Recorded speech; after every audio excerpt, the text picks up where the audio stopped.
Salut amis rêveurs, bienvenue à nouveau dans la maison de Tortequel le conteur à l'orée du pays de Brocéliande. Très souvent, en fait, à chaque fois que je raconte une histoire, je termine par la même phrase. Contes et racontars, mensonges et vérités, je vous les ai dit, à vous maintenant de les démêler. Croyez-moi, vous ne me croyez pas, mais mon histoire va commencer pour cette fois-ci. C'est un peu ma phrase signature.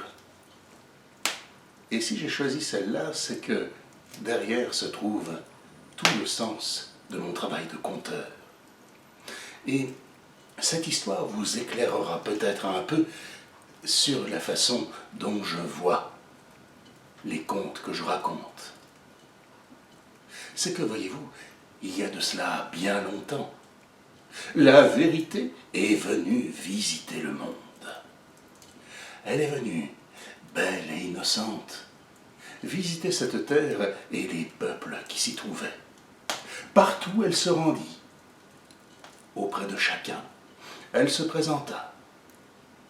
Mais dès qu'elle approchait quelqu'un, voilà que les gens se mettaient à crier, se mettaient à hurler, se cachaient les yeux, s'enfuyaient, refusaient de la recevoir. Et la vérité en était bien chagrinée. Elle fit comme cela le tour du monde, sans trouver une porte pour s'ouvrir, sans trouver une oreille pour se tendre. Elle restait là, seule, marchant et ne trouvant nulle part qui que ce soit pour l'accueillir.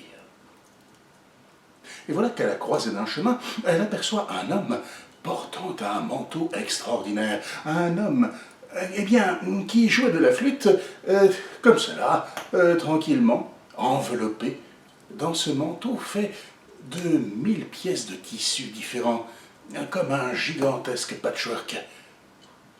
Et quand il vit s'approcher la vérité, celui-là ne s'enfuit pas, celui-là ne se cacha pas les oreilles. Il lui dit simplement « Bonjour la vérité, sois la bienvenue ». Et la vérité, tout étonnée, lui a répondu « Quoi, tu m'accueilles ?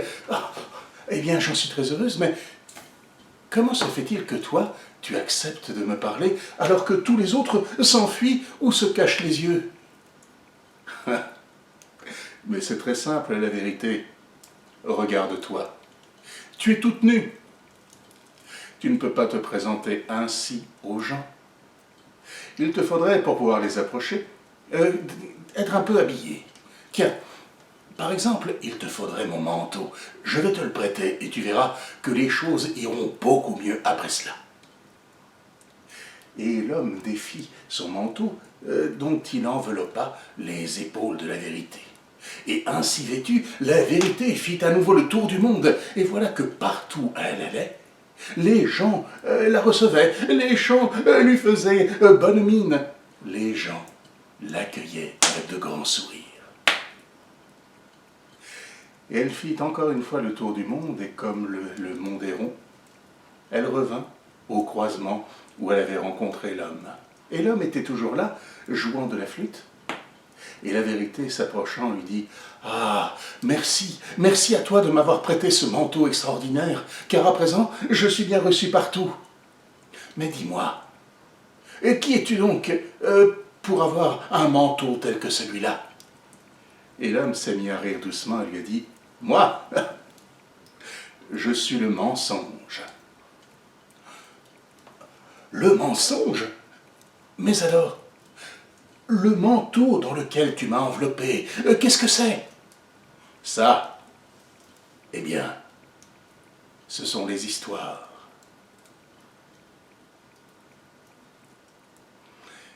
Et c'est pour cela que je termine toujours mes contes ainsi. Contes et racontars, mensonges et vérités, je vous les ai dit, à vous maintenant de les démêler. Croyez-moi ou ne me croyez pas. Mais cette histoire est terminée.